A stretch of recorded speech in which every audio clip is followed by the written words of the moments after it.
안녕하세요. 나그네의 교우 여러분. 그간의 맥주인 성경 읽기 이 동영상을 통해서 많은 유익을 얻고 계신지요?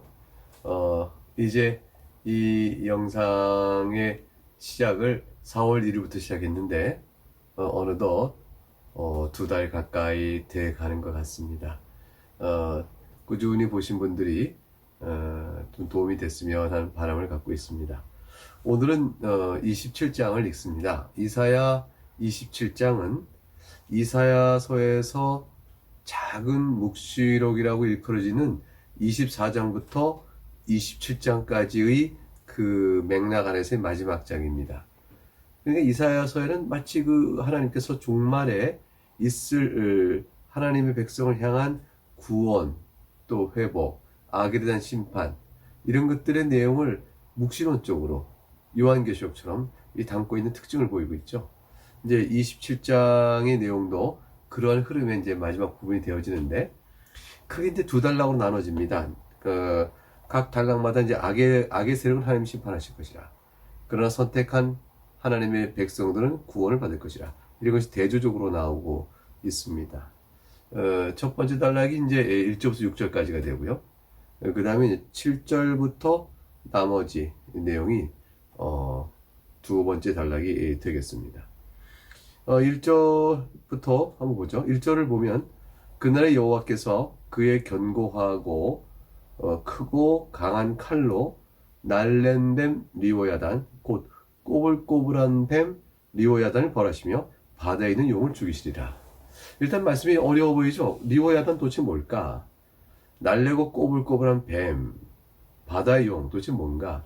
이건 다 리오야단이 구체로 가리키는 것이 무엇인지, 그 동물이 뭔지는 우리가 잘 모르지만 뱀이나 용과 더불어서 바다에 사는 괴물일 것이라 이렇게 이제 생각들을 하는데, 이건 상징적인 것입니다. 그래서 대개 이제 하나님의 백성을 핍박하고 하나님을 대적해왔던 악의 무리들을 가리키는 상징적 표현을 볼 수가 있습니다.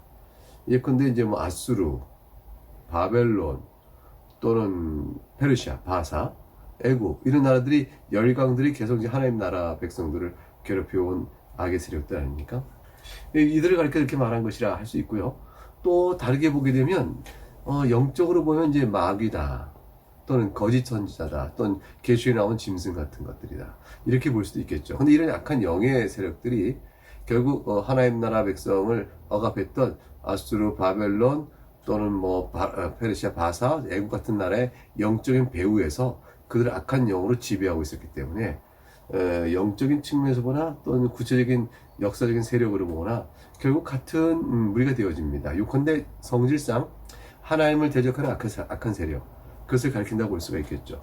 그것이 날래고 꼬불꼬불하다. 이런 것은 뱀의 성격을 말하지만 굉장히 신속하고, 악의 세력이 침투하는 게 신속하고, 되게 꼬불꼬불해서 아주 교묘하게 들어와서 또 휘잉 감아버려 꼼짝달싹 못하게 하는 그런 악한 세력의 성격을 또 담고 있다, 이렇게 볼 수도 있겠습니다. 근데 하나님께서 그날에 칼로 말이죠. 그것도 견고하고 크고 강한 칼로 3번 반복됩니다. 견고하다, 크다, 강하다, 이걸로 쳐서 심판하실 거라고 합니다. 그러니까 심판을 면할 다른 일이 없죠. 심판을 면할 길이 없는 그런 것이라 이렇게 볼 수가 있습니다. 하나님께서 그 칼로 심판하실 때 그건 강하니, 그건 견고하니, 그건 크니 누가 그 심판을 피할 수 있겠느냐, 이런 말씀이 되겠습니다. 칼은 도대체 뭘까요? 악한 세력을 괴멸하는 칼은 하나님의 심판의 능력을 가리키면서 실제적으로 영적으로 보게 되면 말씀의 능력이죠. 하나님의 말씀은 양쪽이 날선 검과 같다 그랬습니다. 그러니까 하나님의 말씀을 가리킨다 볼 수 있습니다. 여러분과 저는 이제 하나님의 말씀을 지금 보고 있습니다. 하나님의 말씀을 보고 있는 저희들에게는 이 말씀이 송이꿀처럼 단 말씀이지만, 그런 악인들에게는 철저한 심판의 말씀이 되어질 것입니다. 이제 이와 대조적으로, 이렇게 악인한 심판과 대조적으로 2절부터 6절은 하나님께서 읽으시는 포도원의 노래가 나옵니다. 이것은 이사야 5장에서 하나님께서 포도원을 잘 갖고 왔는데 좋은 포도를 맺을 줄 알았는데 들포도를 맺었다라고 말씀하신 내용과 대조가 되어집니다. 들포도를 맺은 포도는 어떻게 되나요? 하나님께서 심판하시죠. 그래서 찔레와 가시가 막 나고 대적에게 짓밟히고 버림받아 되어지고 황폐하게 되어지며 비도 내리지 않겠다고 하나님께서 징계하신 내용이 이사야 5장에 나옵니다. 그런데 오늘 본문에서는 뚜렷한 대조가 나옵니다. 하나님께서 그 포도를 정성껏 갖고 오셔서 좋은 열매를 보길 원하시는 내용이 쭉 이어지죠. 2절 그날에 너희는 아름다운 포도를 두고 노래 부를지어다. 어떻게 노래 부르게 될까요? 3절 나 여호와는 포도원 지기가 되어 때때로 물을 주며 밤낮으로 간수하여 아무든지 이를 해치지 못하게 하리로다. 하나님께서 때때로 물을 주는 것은 물 줄 때를 정확히 하시는 하나님께서 은혜의 담비요 생명의 은혜를 부어주시는 거예요. 영적인 생명과 하나님을 사랑하는 마음을 그때 은혜를 주시는 거죠. 여러분은 이 은혜를 어떻게 받고 있습니까? 매주 주일마다 나와 예배 때 받으시는 은혜로 이 때때로 물 주시는 것을 받습니다. 밤낮으로 간수한다.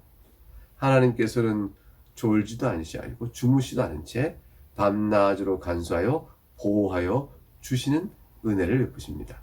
성도를 끝까지 보존하시는 겁니다. 4절 나는 포도원에 대한 노함이 없나니 찔레와 가시가 나를 대적하여 싸운다 하자. 내가 그것을 밟고 모아 불살이라. 이게 참 은혜의 말씀이에요. 포도원에 대한 노함이 없다. 이것은 노를 품지 않겠다는 말씀입니다. 우리가 다 행악의 종자거든요. 이제 이사야서 1장 4절에서 이스라엘의 부패성을 보고 너희가 행악의 종자다 그랬는데 어찌 하나님이 노하지 않으시겠어요? 그 죄를 가려버려서 그러신 것이죠. 불의를 덮어버리신 것입니다. 예수 그리스도의 십자가의 은혜로 죄를 속죄하신 것이죠. 그러니 내가 노를 품지 않겠다 말씀하시고 찔레와 가시가 일어나 설령 나를 대적한다 할지라도 하나님 백성을 괴롭히는 악의 세력이 하나님을 대적한다 할지라도 하나님께서 그것들 다 모아서 짓밟아버리고 불살아버릴 것이라고 말씀합니다. 하나님의 보호는 완전하여 하나님의 성도를 위협하는 어떤 것도 결코 하나님의 보호함을 막지 못합니다. 하나님 끝까지 지켜주실 것입니다. 5절 그리하지 아니하면 내 힘을 의지하고 나와 화친하면 나와 화친할 것이니라. 이거는 악인들에게도 하나님께서 기회를 주시는 것이에요. 너희가 나의 포도나무를 해치지 아니한다면 즉 하나님의 교회를 잘 보살피고 함부로 대적하지 아니고 하나님의 말씀을 순종한다면 그 하나님을 의지한다면 나와 화친하며 나와 화친할 것이라. 하나님께서 반복해 말씀하시죠. 하나님께 나와 무릎 꿇고 돌이켜 회개하는 자를 주님께서 받아주시는 것을 의미합니다. 하나님께 돌아오고 하나님과 화목해 하는 일이 저희들의 살 길입니다. 6절 후일에는 야곱의 뿌리가 박히며 이스라엘의 움이 돋고 꽃이 필 것이라. 그들이 그 결실로 지면을 채우리로다.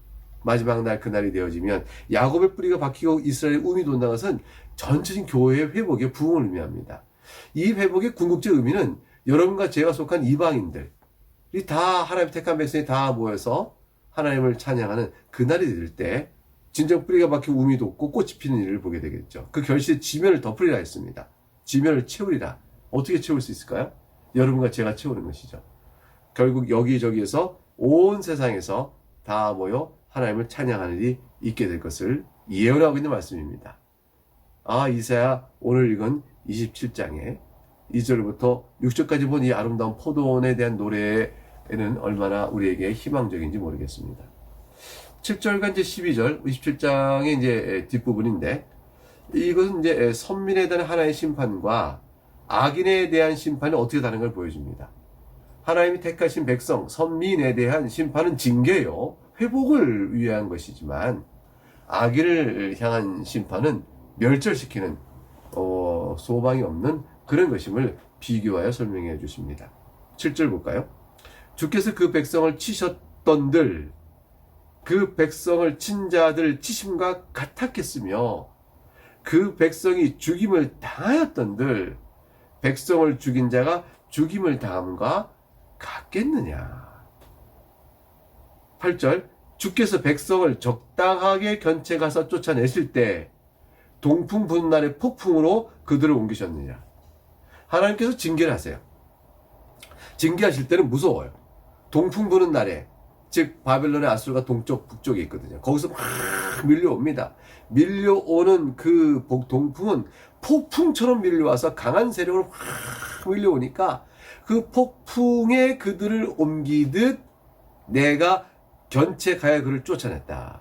적당히 견책했다는 것은 하나님의 계획 안에서 실수 없이 필요한 만큼 하셨다는 뜻을 의미합니다. 그러니 하나님께서 자기 백성을 견책하시고 또 징계하실 때는 그것이 악인들을 심판하는 것과 같았겠느냐. 내가 이 백성을 사랑하느니라. 그러니 너희가 나의 백성을 칠 때에 너희의 죄된 정욕에 따라 함부로 하지 말아야 될 것이라는 경고 말씀도 있는 것이죠. 9절 야곱의 불의가 속함을 얻으며 그의 죄 없이 함을 받을 결과는 이로 말미암나니 곧 그가 제단의 모든 돌을 부서진 횃돌 같게 하며 아세레와 태양상에 다시 서지 못하게 함에 있는 것이라. 이 말씀은 결국 이제 이스라엘 백성, 유다 백성이 이제 징계를 받아서 이제 바벨론을 끌려갑니다. 바벨론을 끌려가는 일로 인하여 약속의 땅 가나안 땅에는 우상 숭배가 다 없어지고 말죠. 저들이 아세레 상이여 태양상을 놓고 우상 숭배하던 그들 모든 악습이 다 망하게 되는 것이죠. 하나님께서 그들을 징계하여 바벨론 보내시면서 우상을 섬기기 위해 필요한 제단들의 돌을 다 부서지게 하고 횃돌같이 한다는 것은 석회처럼 한다는 거죠. 그래서 부서진 횃돌 같게 한다는 말은 석회 가루처럼 만들어 버리겠다는 뜻이에요. 이게 완전히 산산조각 내버리는 거죠. 이것은 다 야곱의 불의가 속함을 믿고 징계받아 하나님께서 그들의 죄값을 덮어주시는 것입니다. 그 죄 없이 받을 결과는 이로 말미암나니 그들이 바벨론 포로에 끌려가 돌아올 때 보면 이 땅에 있었던 모든 우상 숭배와 그것도 다 없어지게 되는 것은 저들을 통하여 하나님께 징계를 통해서 정결케 하고 우상 숭배의 죄를 없이 하며 죄를 속하기 위한 것임을 말씀해 줍니다. 하나님께서 혹 성도를 징계하실 때가 있습니다. 그 징계는 버리기 위함이 아니요 그를 정결케 하기 위한 뜻인 것을 마음에 두어야 할 것입니다. 10절 대저 견고한 성읍은 적막하고 거처가 황무하며 버림받아 광야와 같은즉 송아지가 거기서 먹고 거기에 누우며 그 나무가지를 먹어 없이 하리라. 대저 견고한 성읍이다. 이건 어떤 성읍일까요? 지금 다시 이스라엘이 예루살렘이 아닙니다. 이 견고한 성읍은 이방인들 성읍이야. 그러니까 대저. 그러나 이방인들 성읍은 어떻게 되겠느냐?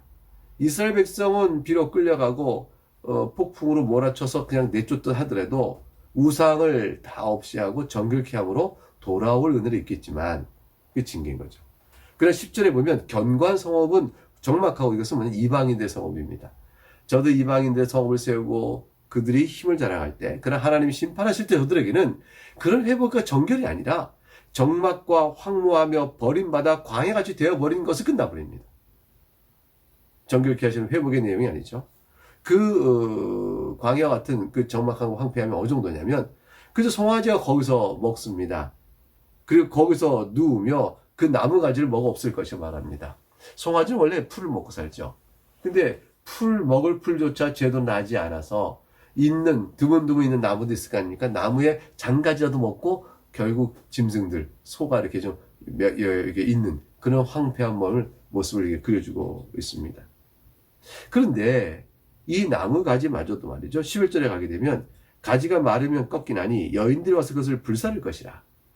백성이 지각이 없으므로 그들을 지으신 이가 불쌍히 여기지 아니하시며 그들을 조성하신 이가 은혜를 베풀지 아니하시리라. 이방인들이 이 성읍이 죄악 가운데 심판받을 때는 그나마 나무가 있고 높은 가지는 있고 큰 가지는 송아지도 못 먹었을 거 아니에요. 근데 그나마도 남겨두지 아니하시고 말라 비틀었을 때 여인들이 와서 끌어가서 땔감을 떼온다는 것이죠.